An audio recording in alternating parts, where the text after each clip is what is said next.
थेट जाऊया बारामतीमध्ये. शरीफ मोटर्समध्ये बारामतीत शरीफ मोटर्समध्ये पोलिसांचं सर्च ऑपरेशन सध्या सुरू आहे.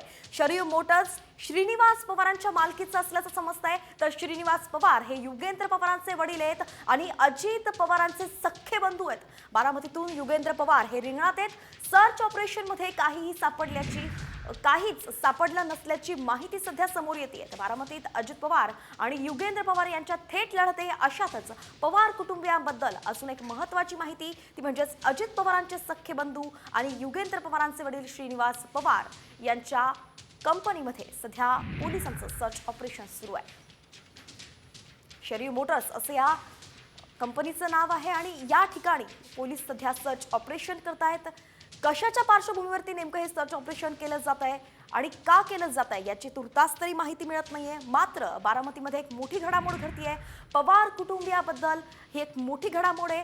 शरीफ मोटर्समध्ये पोलिसांचं सर्च ऑपरेशन सुरू आहे आणि महत्त्वाचं म्हणजे जे इथले उमेदवार आहेत युगेंद्र पवार यांचे वडील श्रीनिवास पवार यांच्या कंपनीत हे सर्च ऑपरेशन होत असल्यानं बारामतीत खळबळ माजली आहे. आपण पाहतोय काही दिवसांपूर्वी एक दोन दिवसांपूर्वीच पवार कुटुंबियाबद्दल अजून एक झालं होतं की बारामतीमध्ये टेक्सटाईल पार्कमध्ये जे आहे युगेंद्र पवारांच्या आजी यांना सोडण्यात आलं नव्हतं.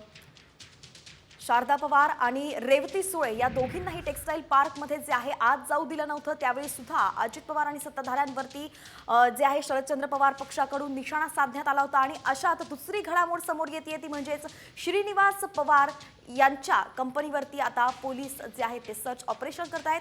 श्रीनिवास पवार हे युगेंद्र पवार यांचे वडील आहेत. अजित पवारांचे सख्खे बंधू आहेत आणि ते सध्या या निवडणुकीमध्ये शरद पवारांना त्यांनी पाठिंबा दिलेला आहे. सख्खे बंधू अजित पवार यांच्यावरती त्यांनी अनेक प्रकारे निशाणा साधला. त्यांच्या विरोधात ते गेले आणि विरोधात जात त्यांनी आपल्या मुलाला युगेंद्र पवारांना अजित पवारांच्या विरोधात बारामतीत उतरवलंय. म्हणून पवार कुटुंबात असलेलं हे वितुष्ट अगदी समोर आलेलं आहे.